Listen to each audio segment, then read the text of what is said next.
Welcome, everyone, to the DBS Film Podcast. I am Kellen, and with me, as always, is my brother Brendan, and we are going to talk about The Haunting of the Whitlow House. So, Whitlow, it honestly is kind of like a little bit of a DBS favorite, but what do you think when you think back to that shoot and just what it took to make that movie come to life?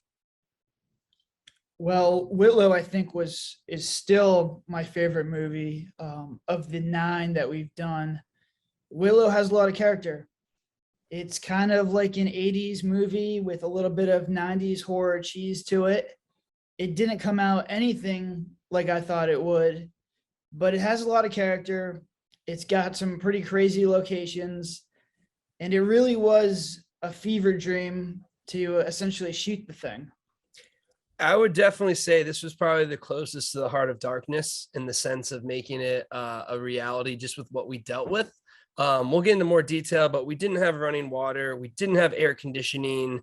There's a lot of unique things that happened that just kind of made it really feel like a survival on set. And these are things as an indie filmmaker that, you show up, you don't have running water. What do? You not film? Nope, you got to power through it. So right now in the process, we had just finished Unseen, and I believe we had finished Unseen around like August or something like that, because I know we went to Vegas afterwards to celebrate, which was something that was really nice. And then I remember talking the beats for Whitlow when we were in Vegas. We were kind of like, this would be one. I believe you had the idea a little bit after the Unseen, kind of like the main idea of it being a haunted house that ends up being really haunted. So what was kind of, what do you remember the early parts of forming the idea for Whitlow? Well, we've always talked about Whitlow. It was just always in sort of the DBS vault of ideas that, we pick from. The issue with Whitlow was you needed a haunted house. And we never had access to a haunted house or, a warehouse or something that we could essentially make look like a haunted house until I found somebody with a warehouse out in the middle of nowhere in Florida that had essentially a whole bunch of props, and it was pretty much a haunted house by itself.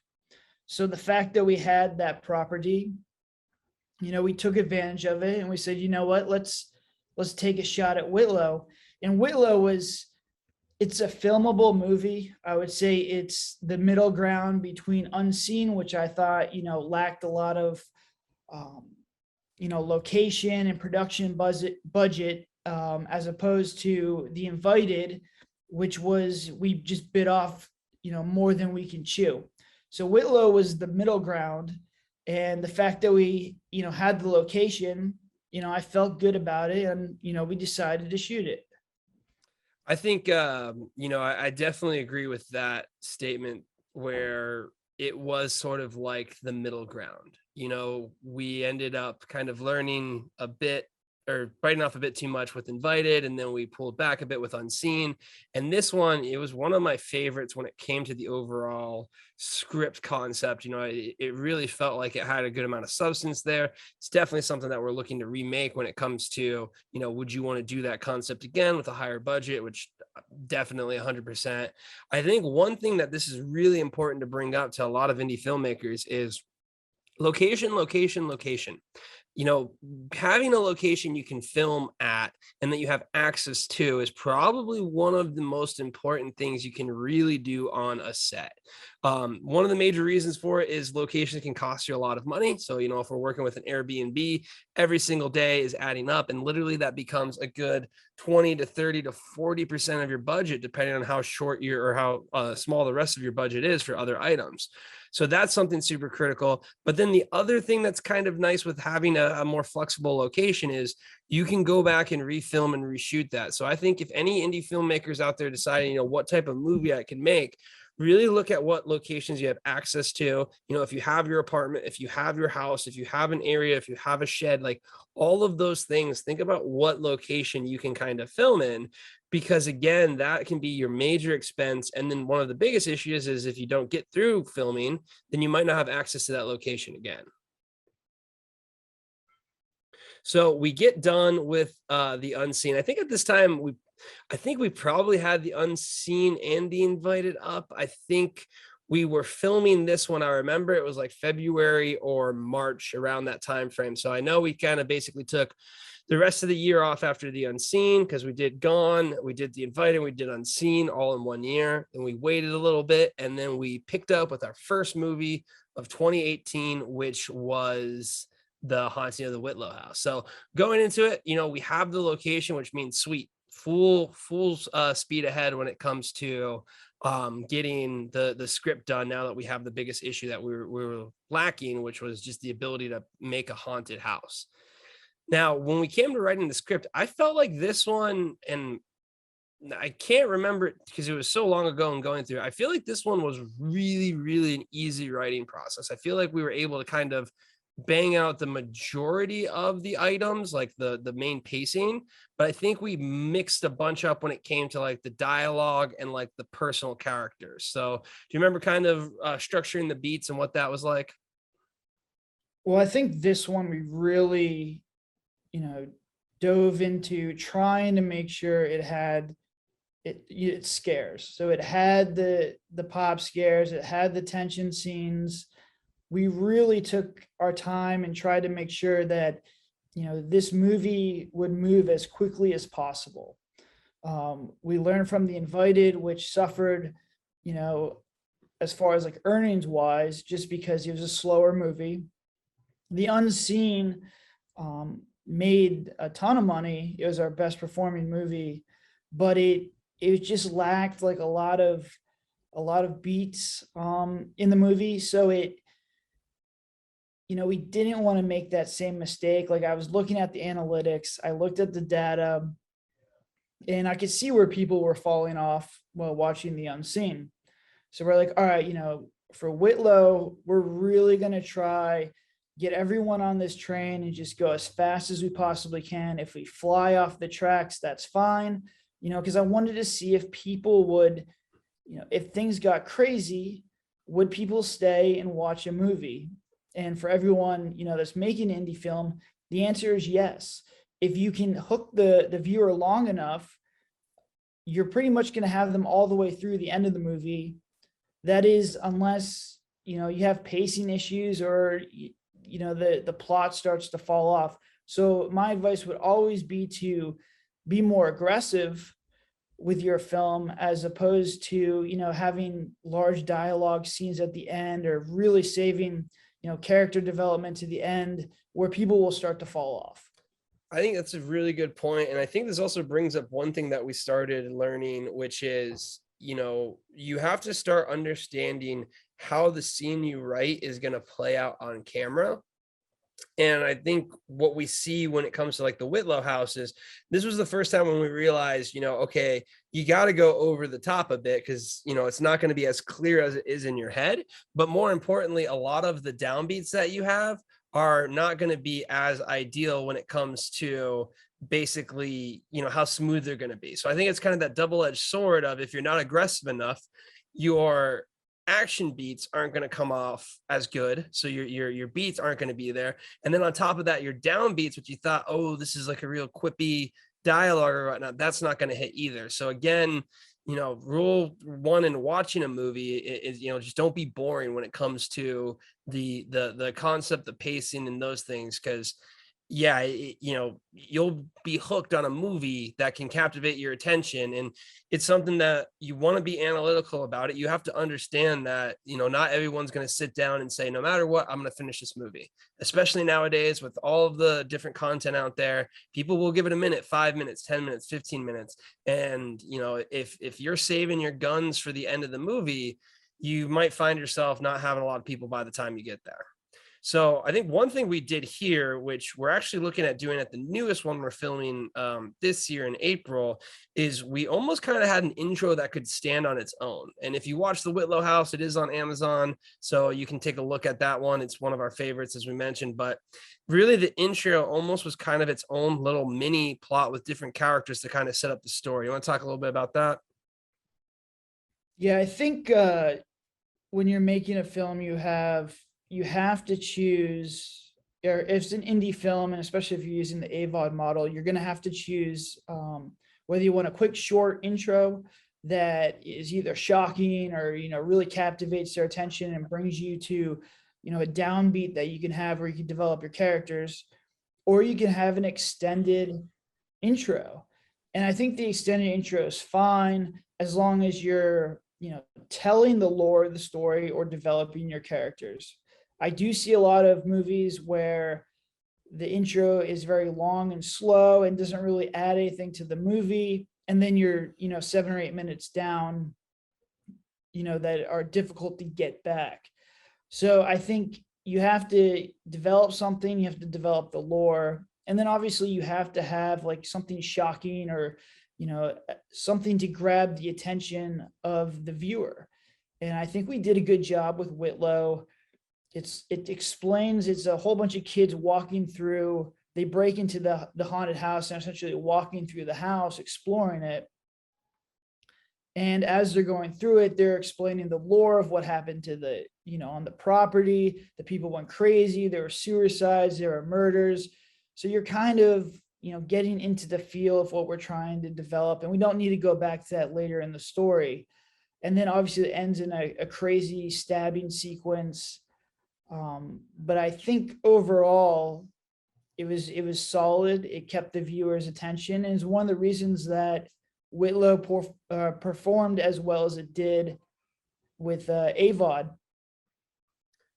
Yeah, I think you hit a good point there, which is kind of getting the story across. And I think this is the first movie, because one of the biggest feedbacks we had with Unseen is people had no clue, like, is that like a gremlin person living in the attic? Is that like a demon? And we had like one or two lines that the grandma was basically like, oh, the old person got evicted and then they're gone. But we only touched on it once. I feel like Whitlow is the first movie that we understood that you really almost need to have 3 lore dumps, essentially, where you restate the plot, where you almost say, this is the stakes, this is what's happening, and this is what's going to happen. In your head as a writer, it's super clear. And you might almost be like, well, this is kind of like, redundant. Why am I telling this over and over again? Well, nowadays we live in an age where people not only are watching your movie, but they're also on their phone. And if they miss that one line, or if they miss that second line or something like that, then they really have no clue what's going on. And so I think what we started doing here is you have the intro that completely, gave you a background story. There was witches on the land, they got possessed, she went crazy, they murdered people. And then you saw, how it played out. Then you get the new couple moving in, they talk about the background of the story. We had more lore about it.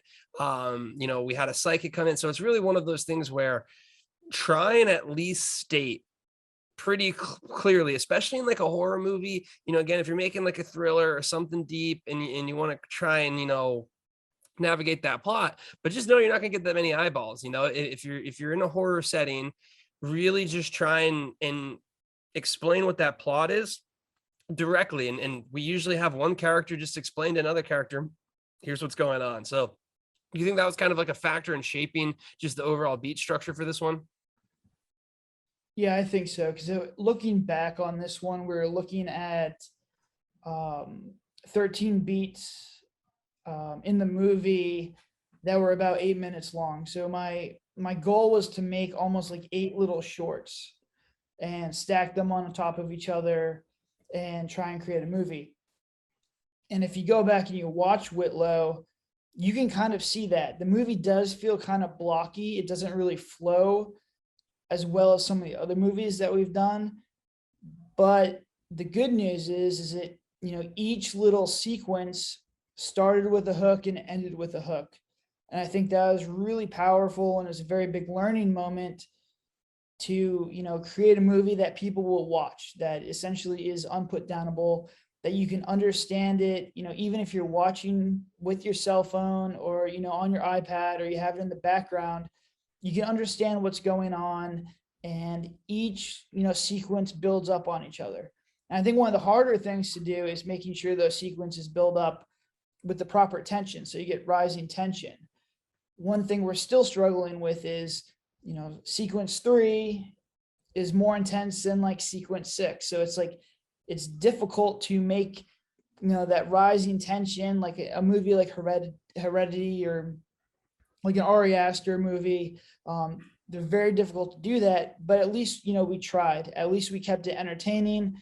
Everything started with a hook and ended with, pretty much another hook that brought you into another sequence. Yeah, and that's definitely like this is the first time I would say that we almost essentially spiced up the scripts. We knew what we were missing, so we almost tried to say, okay, we need another scare. We need this. What is the action item here? What's going to be revealed? When are we going to, reveal the plot? And these are just a lot of things that you end up learning, almost what the level of intensity needs to be to translate into film. Because again, it's a compromise. Whatever you write on paper isn't going to be what you end up seeing on film. And it's surely not going to be what you had in your head to begin with. I think it takes a lot of reps to make movies to understand what it actually like. You get a realistic mind. But I remember going to, just our first three. You had these grand ideas of how these scenes were going to play out, and if you miss the core beat and the core hook of it, then you just had a super flat scene. So to any filmmaker out there, I would say, the trick to any movie is pacing, and I think one of the easier ways to get through that process is think of it almost kind of as like a hook, and also think about turning the intensity up. In my opinion, I think the turning the intensity up is always going to be better than turning it down. You might have it flow a little bit weird, but at least you have their attention. And as a filmmaker, the worst thing that can happen to you is someone just turns your film off. So that's just something to always keep in mind with it. So we're going through the process. I think the biggest thing that was kind of hanging us up was really just the interaction between the couple and creating a rising tension there. The one thing with the Whitlow, to kind of give you guys an idea, is a couple. They work in the haunted house industry. They risk all of their life savings to buy the famous Whitlow House, which is the site of numerous murders. They decide that they are going to go ahead and put it year round. So right from the get-go, we have the tension where the female lead, she doesn't really understand that it's not a rental and it's going to be a purchase. And then from there, you have basically the male convincing her that, hey, we need to risk everything and this is it. And she's almost kind of the one that, is the main character that you're sort of debating going back and forth. So I think this was the first one, compared to The Invited, where we did have that with Blake. And Brad somewhat. This was the first time I think we kind of did a lot better with the tension. Do you want to kind of talk about fleshing that out? Yeah, I mean, I think this is where the movie suffers. I think the action scenes and the tension scenes are done well enough. The issues with this story, from the reviews that I've gathered, and obviously the super fans should review it and try and figure out, how we can improve this, is there's no real stakes for the two leads. They can pretty much quit at any time. Yeah, the guy buys the house, but like it needed something more, and we stay away from, tensions with the relationship, because you get two characters that are just yelling at each other. Neither one of them are going to be likable. But I think you just needed a few scenes to really, if we're going to show the financial strain that they're under, we need a couple scenes in like a bank or with the mortgage broker. And, I think really, and we try to touch on with, I think her brother was in it, the lead's brother, like some family strings we were trying to pull at, but overall it didn't have the stakes. I didn't feel like they needed to really do this. They could have left at any time. So I think looking back on it, and I'd love to do another Whitlow House, is just how do we really bring that tension between the couple without making them unlikable? And how do we just raise the stakes of the whole movie? Like they have to stay till opening night. So how do we get that to work without, blatantly telling the audience? How do we show that? And I think if I were to go back and revisit that script, those would be the first questions I ask myself is, how do we raise the tension? How do we raise the stakes in this movie, without being blatantly obvious? Yeah, I think that's a good point, in the sense that being able to, because anytime you have a horror movie, the classic thing is well, just get out of there. You know what I mean? Just leave. Why are you guys doing this? And you really have to put a position for the main characters, or at least ideally try and do this, where you can almost kind of see the rationale behind it. I do actually want to touch on one thing since you brought it up. Um, you never want to have characters fighting. It really just makes, like you said, most of them unlikable. And after watching probably hundreds of hours of indie film, I think one of the earliest tropes that you'll see is a group of people and they kind of make fun of and bicker each other. And a lot of the dialogue is heavy on, oh, well, you're this or you're that. And you can see it in the Whitlow. I think you can see it a lot in Into the Forest. And then some of it in Haunting of the Suicide. I mean, again, we still do it. Even the newest, the Haunting of the Murder House, which is coming out, we have some lines there, but realistically don't lean too heavily on it.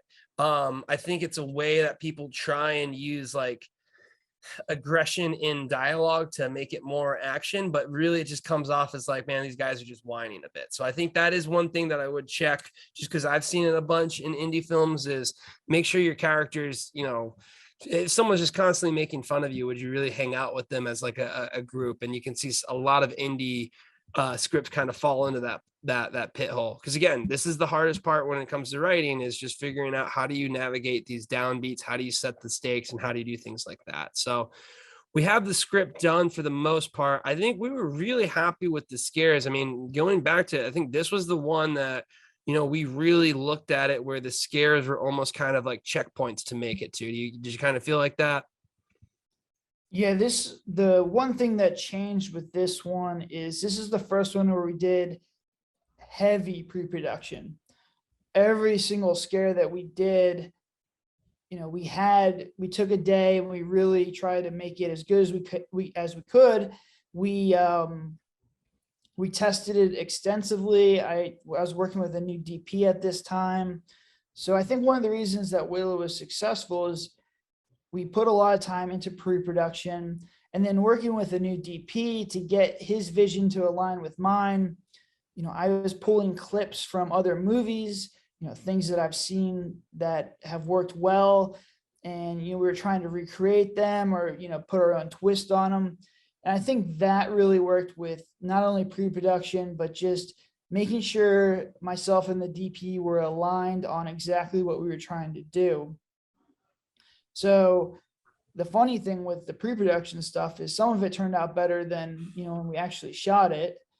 But, I think that was the takeaway from this movie, was really make sure your pre-production is where it needs to be, and make sure you're on the same page if you have a DP.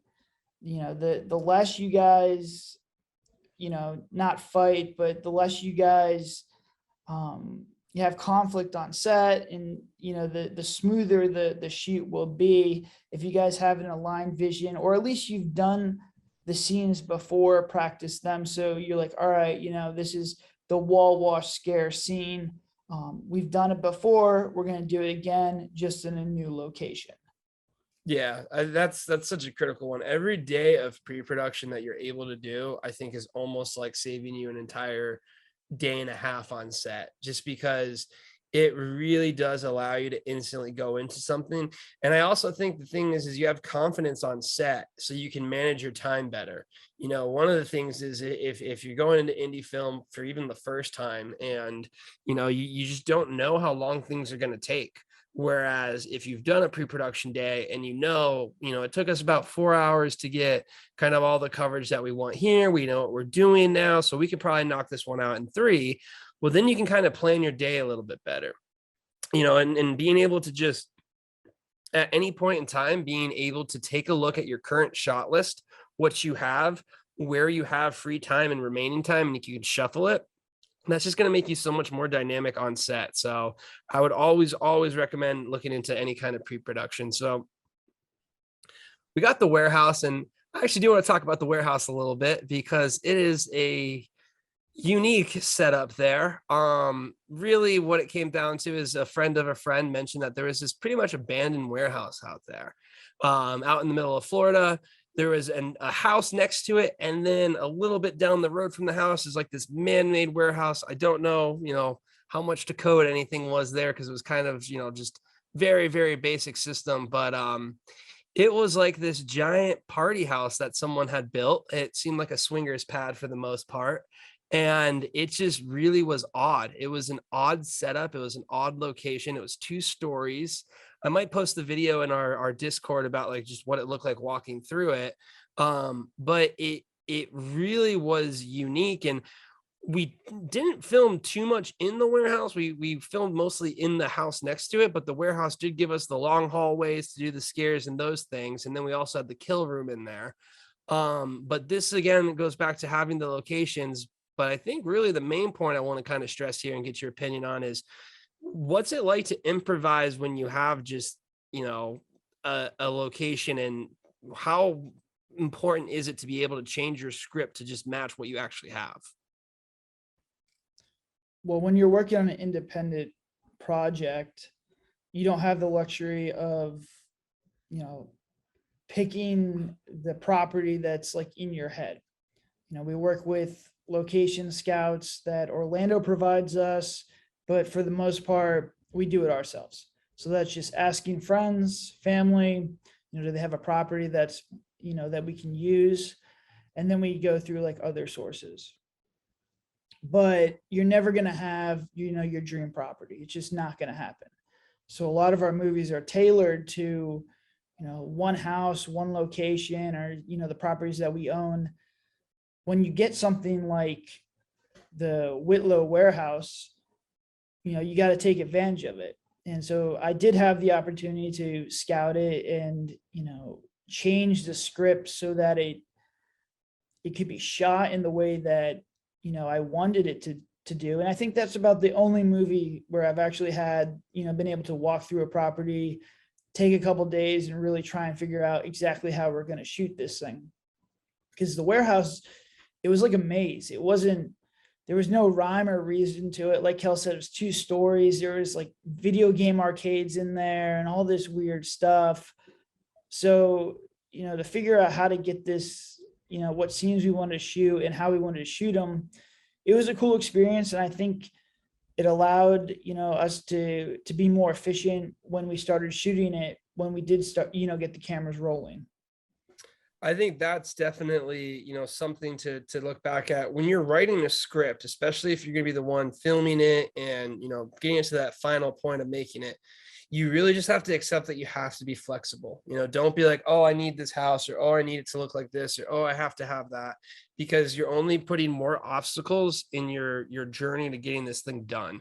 So having a flexible mindset, and I mean, we even do it like we have a script now where we have pop scares, and we just know that, well, if we have 2 windows, it'll be cool, but we might not have it. So we might have to do it differently. And then when we get there on set, we're immediately going to change. So I think having that in your head from the beginning, that the script is going to be ever flowing, especially in this indie, indie scope, is really going to make it a lot easier. Because the last thing you want to do is, turn down something because I need to have this, right?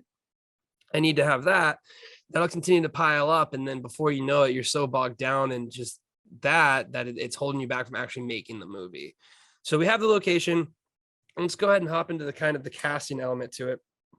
We did bring back one of our actresses from The Unseen. She was going to be our lead, Sammy, and then also she was with a guy at the time that we had as the other lead. So that kind of worked out. They were both actors. Again, having chemistry on set is one of the hardest things to do. So if you ever have the chance to have a couple and they're both actors and they're both interested in it, I'd highly recommend it, just because you can at least get past a lot of that, and they should have some chemistry to begin with. But what was kind of the casting process like? Because we did have, not only do we have the 2 leads, but we had a few other additional roles as well. Yeah, the female lead was Sammy, who played like the neighbor girl in The Unseen. I mean, it's a typical good story. She came on set. She was really nice to everybody. She helped out.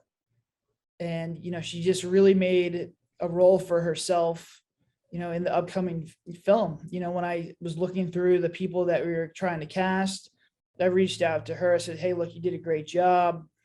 You were very nice to the crew. Everything was great. Take a shot at this. and she did a great job. She nailed the part. And we were looking for the male lead. And sometimes with movies, you'll get a ton of females like auditioning and, little males. And sometimes you'll get, a ton of males and just not as many females.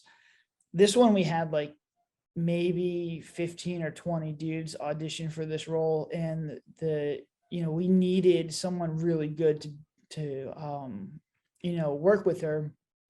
So she's like, yeah, I got my boyfriend's an actor. And so I brought him in and, he was good. And so we're like, all right, this is perfect. It's a huge relief, being a director to have a couple, not only because they can actually touch and interact without like the awkwardness, because we don't have weeks to, have them work together. So the touching and the affection should come naturally. So that's a plus. And then usually if, I like the one lead or the one character, they're a good person. Usually their partner is also a good person as well. And you can save on a bed. They can both sleep together. So it's all good. Exactly. Got to maximize when you can. So we have the roles together. We have our leads.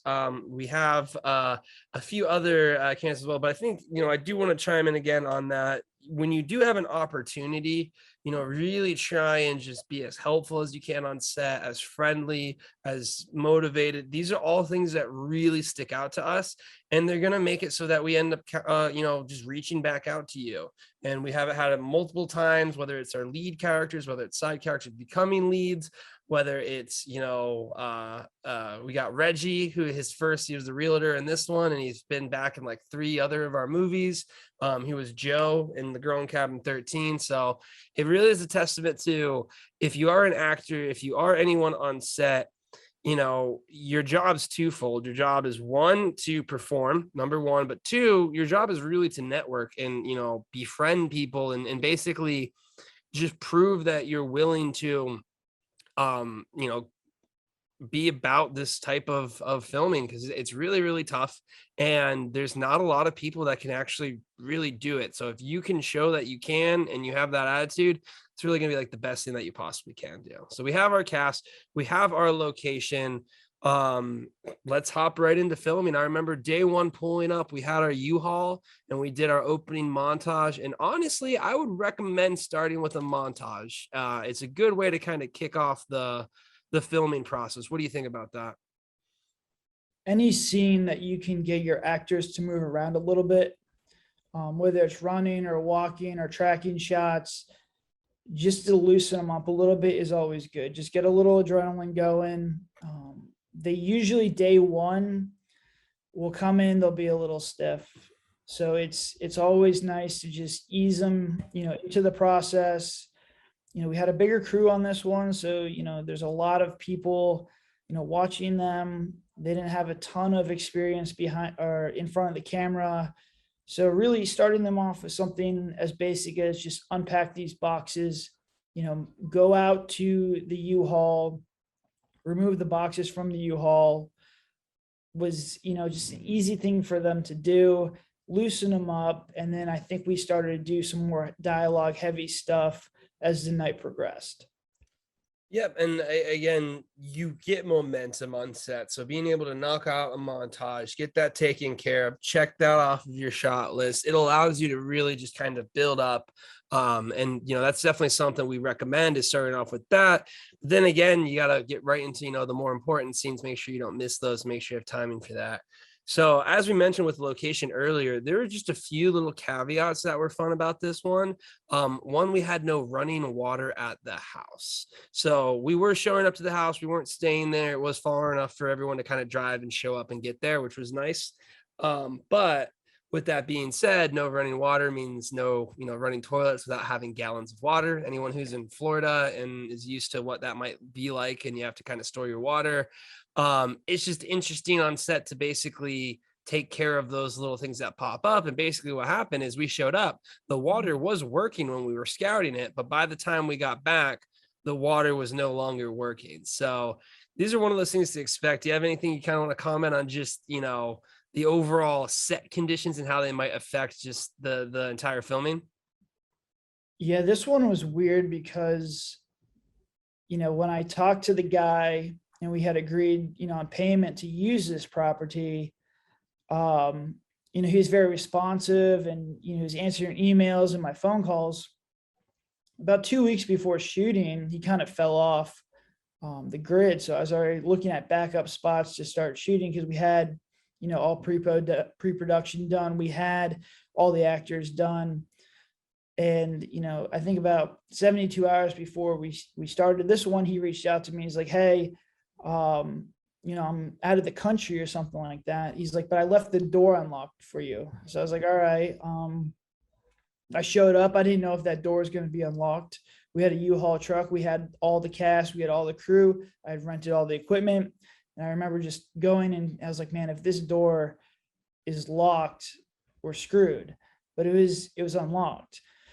Little did I know that that was just the start of, a lot of problems that started to happen. The water went out. I think the power, the electricity was going on and off.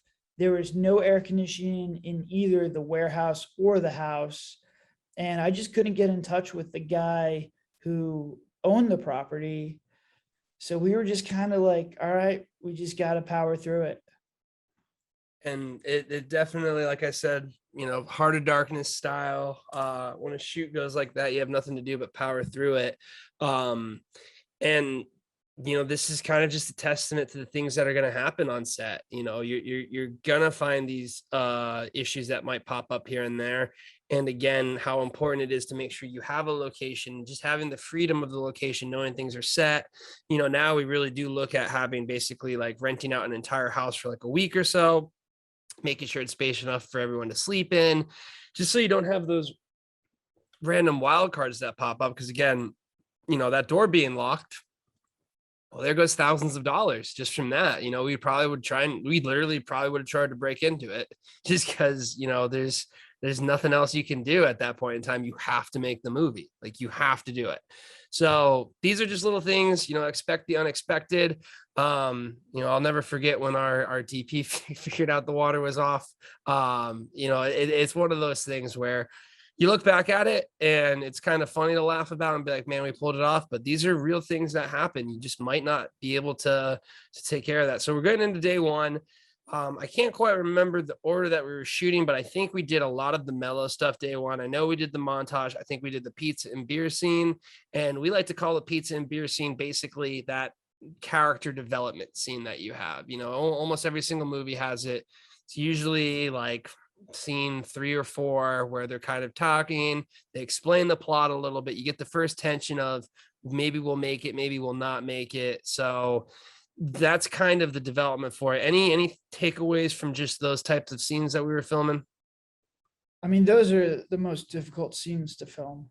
Not only is it very difficult for actors to just relax and have a normal conversation, but it's difficult to write those scenes as well, to make sure that they're talking about interesting things, that they're either funny or clever, or they're just not boring dialogue dumps, because you need to build the characters, you need to have the audience care for the characters, and you need to explain the plot and the lore. I think the difference between an amateur writer or someone first starting out like we were is you just kind of take all those things, throw them in a pot, and then throw them at the viewer. Where more seasoned writers will find ways to break things up and, do it in a way that you don't really notice that you're dumping a ton of dialogue or a plot or, character development on top of your viewers. For example, in Quiet Place, I thought they did a really cool thing where they had, Jim Halpert and his wife. They put like little earbuds or the earplugs in, and they just danced around. It was like a nice little scene to show that they love each other, and then you move on. Where we spent 4 minutes having them reminisce about how they met, which, so it's like you can take something 45 seconds, cool little scene, or you can sit here and ramble on for 4 minutes, which is how we unfortunately wrote that scene. And looking back at the data, the pizza and beer scene is where people fell off when watching the movie. Hey man, it's the Hanson cornfield. You can't forget that. So there was also a lot of improv too, in the sense of that was probably the better version of what we originally wrote. Like I can't even remember what we originally wrote. I think we did have a little thing about them being out there, but the actors, they improved it and improved it a good amount. So this kind of goes back to having improv in your toolkit, you know, being able to suggest more natural dialogue on the fly with the director could be a real benefit, you know, in casting someone. And I think, you know, this is really the first time that we had the guide rails in place. You know, as you're kind of saying, we held your hand, we dumped these things on you. And I think, you know, step one is getting that process and getting that, you know, it might be clunky at times as it feels, but that's stage one. You know, the expert level of that is making it so it's not, you don't see the bumpers. You're just naturally walking that direction. And I feel like our first three movies were kind of like, you know, there's no path. You're just kind of spinning around there. And again, that just comes with writing more, understanding, you know, how things are going to flow, how things are going to shape. So we ended up doing the first day, and this was the first time that I was on set doing what my main role is now, which is editing right away. And basically my job was I would get a card, I would do the data management of it. So we would do the data dump. That was my main job, was the data management, which we'll kind of have a whole podcast on just best ways to do that. But what ended up happening is, as I was, you know, backing the things up, we started to want to understand, you know, what's the rough. And when we operate now, pretty much by the time we're done with the movie, we're usually about 70% of the way through, like actually seeing it pasted together on a timeline. So this is kind of the first time we did the real-time editing you know, effect that we do, where I'm sitting away, as soon as I get a card, I just go and try and put it on there. You want to talk to the benefits of having something like that? Yeah, I think it's super beneficial, and I would highly recommend to any filmmaker, especially indies, where you don't have the coverage that you need to be successful. You just don't have the time, you don't have the money, and you may not have all the takes, or, you know, the actors to get all the way through all the coverage like David Fincher does. So the biggest thing I see with indies, and the biggest mistakes that we made with our earlier movies, is we didn't go into post with enough footage to tell the story that we wanted to tell. And honestly, the last movie that we did, The Murder House, is the first time I'm like, wow, I have a whole bunch of variations. We have a whole bunch of different angles. We can, you know, dramatically change the pace of the movie. And I felt for the first time that we got proper coverage. With indie films, the biggest issue usually is pacing. And that's just a result of, if you don't have enough coverage, you're going to pace it too quick, because you're using what you have. And you don't have the ability to really take a step back and be like, hey, this is a really cool scene, let's slow it down.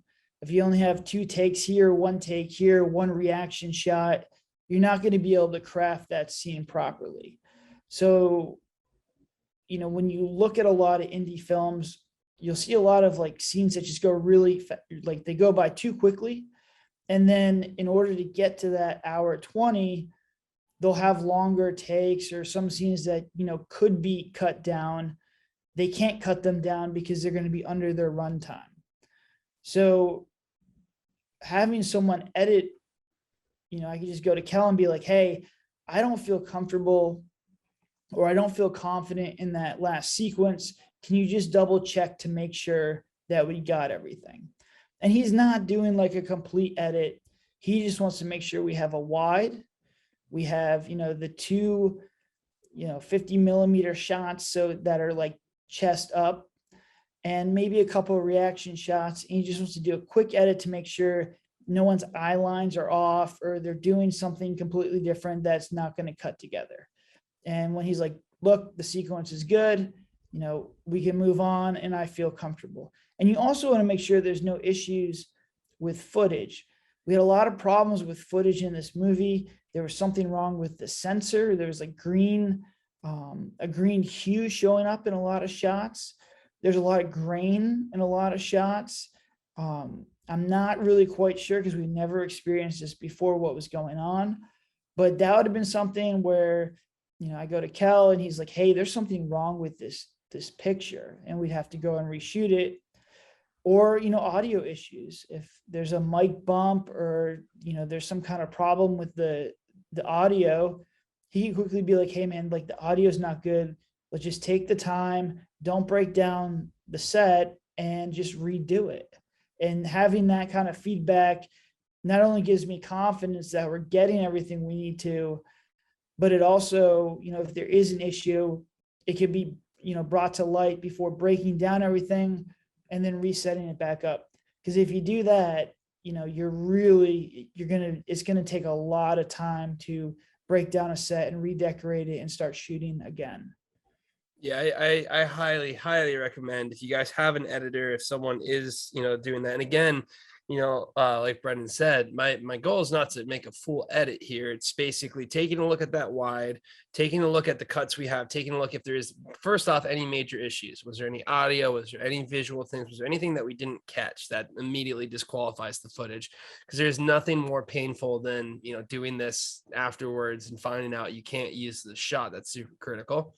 And then the second thing is, how does it flow and whatnot? And we're really good at it now because we've been doing this, for 5 more movies afterwards. And one thing that'll happen is, after Brendan shoots something, he'll be like, I don't know about this. I don't know how this is going to cut in, just because maybe we filmed the first half of the scene on day one and the second half later, and then you can confirm. And I can't tell you how many times we've had little things of, okay, we need an insert. Not even the full actor, not even this, but if we just get them turning a knob or turning on a water or doing something here, you can immediately become creative in how to, scrap it together. So having someone that can real-time edit on the fly, and again, it really is just, I think the level of editing that I'm doing on set when it comes to just getting that together, anyone in indie filmmaking should be able to do.